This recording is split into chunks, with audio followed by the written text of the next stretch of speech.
Hi everyone. My apologies for getting this one up late this week, this lecture. My daughter is visiting, and so as usual, I lost track of time. But today is going to be our last lecture, which makes me kind of sad. I'm hoping you guys are finding this class useful to you. Once the course evaluations come up, if you guys could please fill them out because I need to know how to improve this, how to make this a better experience, and all sorts of other good stuff. I would greatly appreciate it.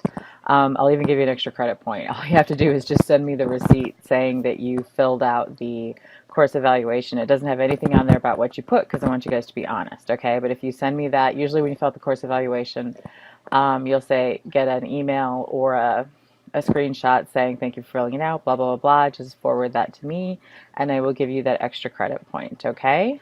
So this week, it is our last week, but we're going to be talking about a bit of an odd combination, but naps, caffeine, and grit. And so this will make sense to you in the next couple of slides. Hopefully, hope you enjoy it. So I have to admit, when I was young, and they used to make us take naps in school, I was like super bitter because I was a hyper child and I hated taking naps. Now that I've gotten older, I miss naps. I do actually occasionally will take them. As you get older, more than you guys know, they become more useful and they definitely make you to feel refreshed. And so as a college student, I also took quite a few naps. So let's talk about what is a nap. Well, basically, a nap is just a time where you can kind of give your brain a break and go into, sleep mode. And so the whole idea is that you have to sort of time your naps because if you don't take them long enough, you don't get refreshed. If you take them for too long, then you start feeling groggy. So napping for about 20 minutes will keep you at a level 2 sleep, and that does allow your body to refresh a bit. If you nap for 90 minutes, you get an entire sleep cycle in, which is a great thing. Okay.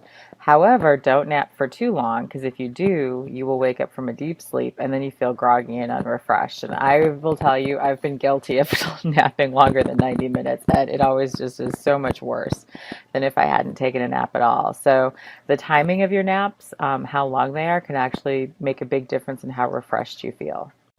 So basically, a nap is a brief sleep, and they're actually culturally important in some other countries. I will never forget when I was visiting Spain many, many years ago. At 2 o'clock, everybody literally would disappear, and it was time for a siesta, as they called it, where they would take a nap, and then they would wake up and feel much more refreshed. And I felt that.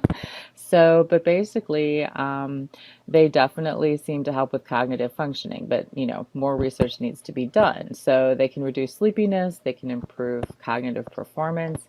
So a brief nap, 5 to 15 minutes, those almost give you immediate benefits.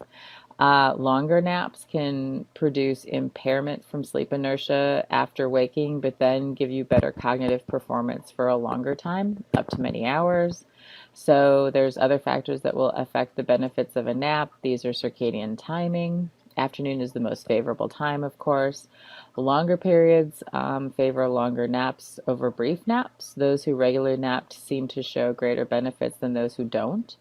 Basically, though, this needs to be researched much further, okay, and figure out exactly how this impacts cognition. However, all signs are pointing to the fact that they're good and they're useful. So if you find yourself sleepy in one afternoon and just not being, productive at all and not being efficient, so take a nap. And then as long as you time it just right, might give you some really good benefits.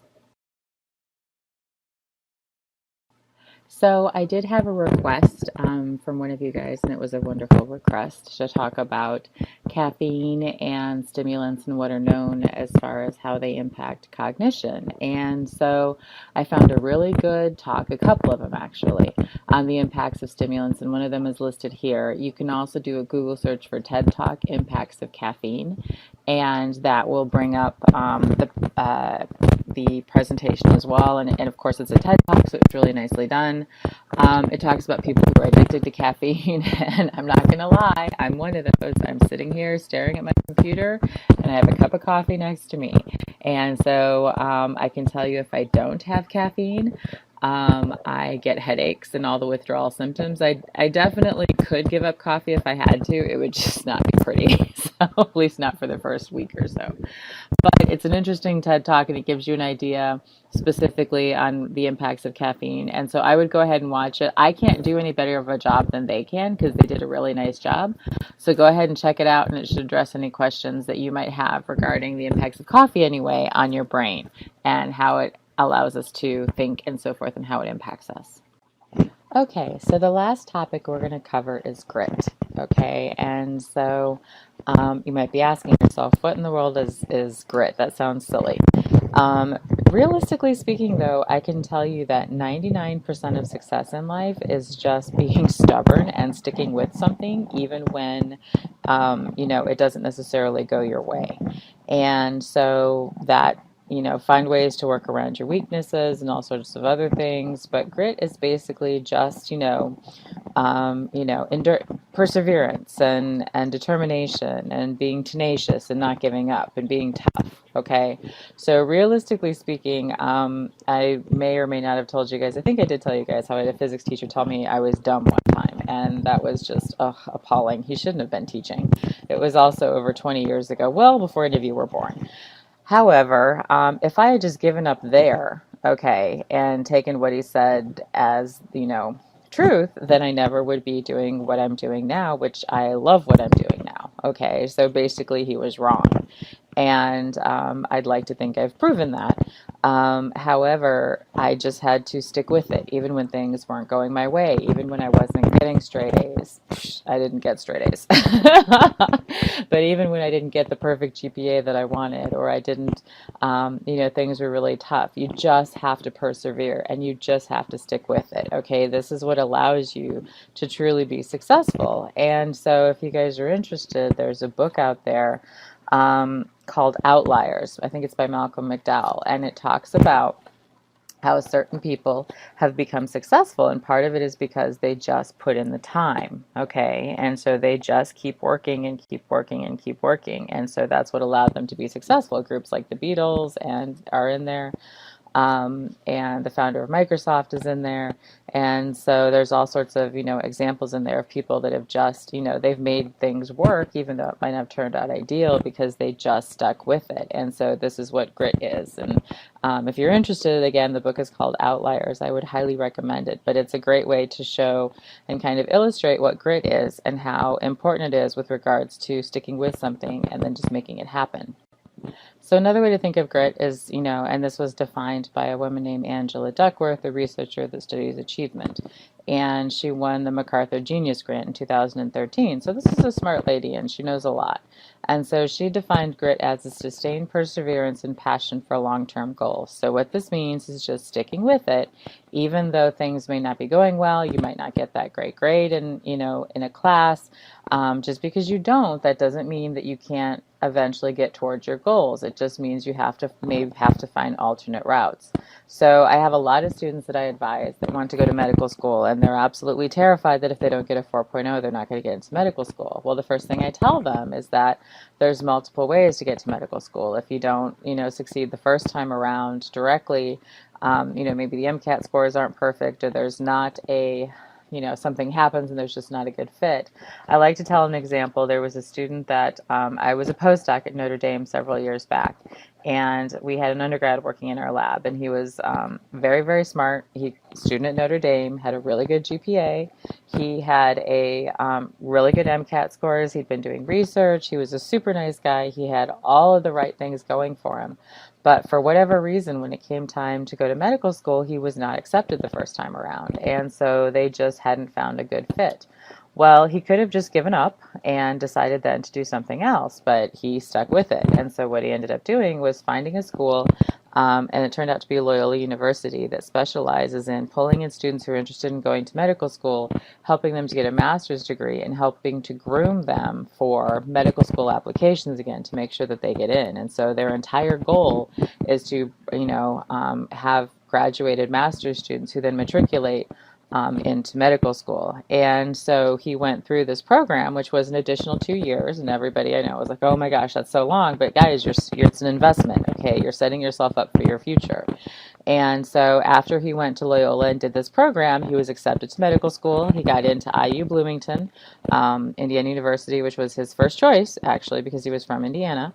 And he graduated and is now as an anesthesiologist. And I'm going to keep him anonymous. He's a super nice guy, but I will highly recommend that. The reason he made it is because he stuck with it and didn't just, give up when things got tough. Okay. So if you really, really want something, you've just got to stick with it, and you've got to keep fighting, because unfortunately, or fortunately, however you want to look at it, this is how we get where we are in life. And I'm a big believer that it's really not the end destination, it's the journey that gets you there.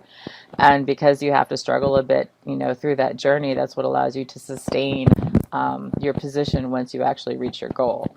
And my daughter thinks I'm crazy, but it's true, at least in my own personal opinion. And I had a similar experience, as I told you guys, with that physics professor, but it wasn't just that. I just kept going through school, and this wasn't what I was planning on doing initially. But once I figured out that it was, you just kind of stick with it and take advantage of opportunities as they present themselves. And I honestly think it's made me much better at this job than if everything had just kind of, fallen into place. And so grit is incredibly important in being successful. So it's fighting through that class that's giving you headaches. It's fighting to get that degree even when things aren't going right. It's sticking with it even though it might not be the ideal situation. This is just kind of what it takes these days to get to that end goal. So hopefully this is useful. So just to show you how important this is with regards to grit, Angela Duckworth actually created what was called a grit scale. And if you're not able to click on this link, go ahead and type Angela Duckworth grit scale in Google, and it will definitely pop up. And so I will tell you, I took this because I was curious to see how I would I would come out on the grit scale.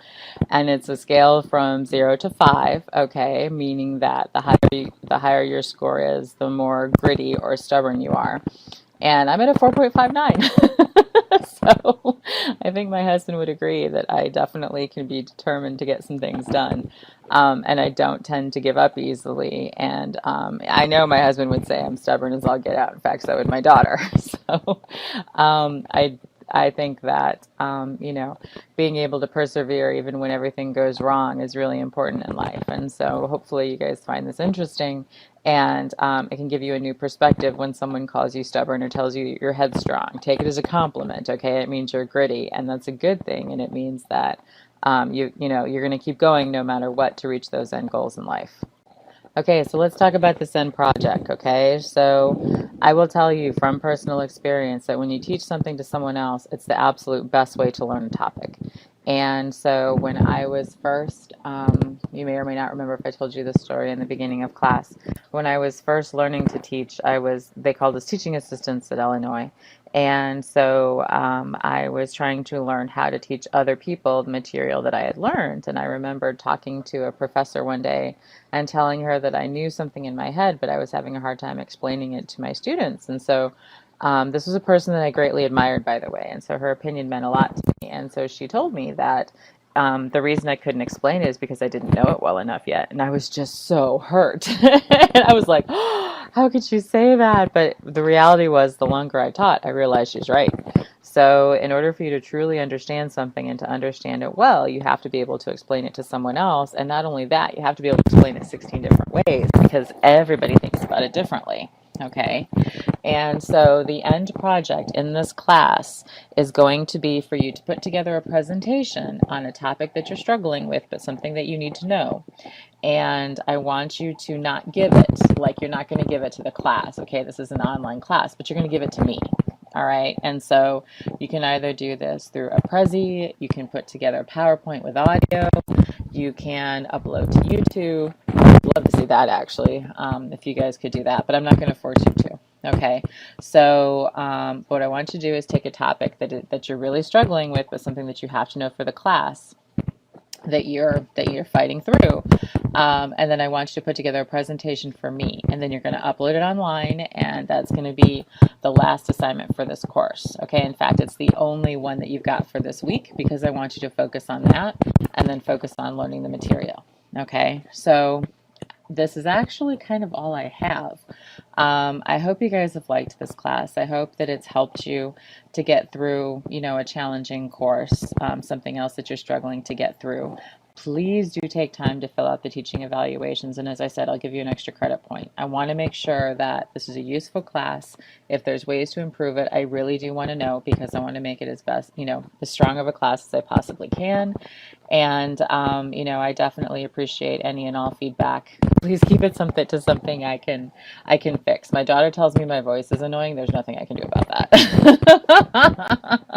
Or that my daughter tells me she hates my laugh. Well, I can't change that.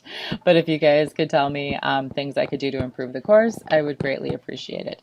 So I look forward to seeing your presentations, and I hope you guys have liked the class. I will be in my office most Mondays. If you send me an email and give me a heads up that you need to chat, I will be more than happy to talk with you. So please stop by, and I would, love to have you guys check in and let me know how things are going for you. I wish you a wonderful rest of your semester, and I look forward to presentations.